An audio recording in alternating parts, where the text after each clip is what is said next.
Hi guys! Welcome sa ating online class, and for today's video, ang pag-uusapan po natin ay compound financial instrument. So let's start.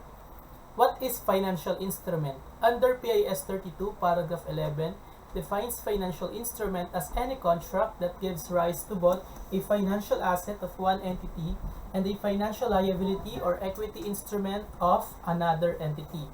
So through this definition, meron po tayong mga characteristic para ma-identify yung contract as financial instruments. So, letter A, there must be a contract. So, hindi yan financial instrument kung walang kontrata, okay? Letter B, there are at least two parties to the contract. So, para ma-recognize as financial instrument, dapat there are at least two parties involved. Okay?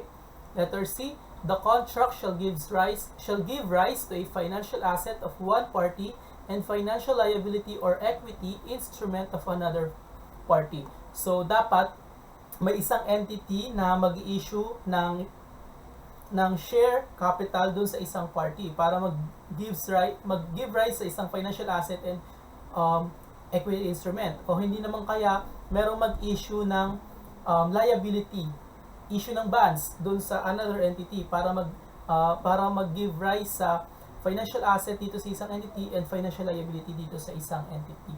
So, ganun po para maturing na financial instruments. So, what are the examples of financial instrument? Letter A, cash in the form of notes and coins. Letter B, cash in the form of checks.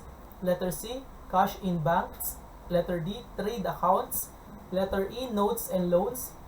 Letter F, debt securities. And letter G, equity securities. So, ito po yung mga examples ng financial instrument. Okay? Magtungo naman tayo sa financial liability. What is financial liability? Any liability that is contractual obligation. Letter A, to deliver cash or other financial asset to another entity. Letter B, to exchange financial instrument with another entity under conditions that are potentially unfavorable. So when we say liability, this is your obligation to deliver cash or other financial assets to another entity. So contractual obligation siya. So there must be a contract. So dapat may kontrata siya. Okay? Between at least two parties. Okay? And under the conditions that are potentially unfavorable. So remember this, unfavorable kapag financial liability. Okay? What are the examples of financial liabilities? Letter A, trade accounts payable. Okay? Letter B, notes payable. Letter C, loans payable. And letter D, bonds payable. Okay. What are the example of non-financial liabilities? Letter A, deferred revenue and warranty obligation. Letter B, income tax payable. And letter C, constructive obligations.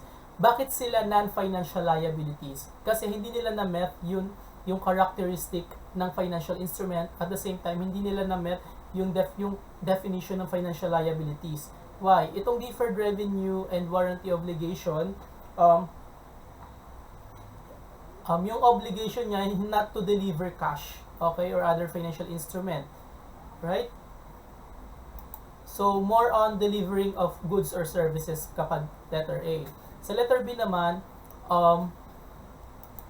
this is non-contractual kasi nga ini-impose to ng batas. Okay, so letter C naman, constructive obligation, ganun din, hindi siya non-contractual din siya. Hindi siya based on contracts between two parties. Okay? So, okay na tayo dito. Magtungo naman tayo sa equity instrument. So, equity instruments is any contract that evidences a residual interest in the assets of an entity after deducting all of the liabilities. It includes ordinary share capital, preference share capital, warrants, and option. So, when we say equity instrument, ito na nga yung share capital. Okay?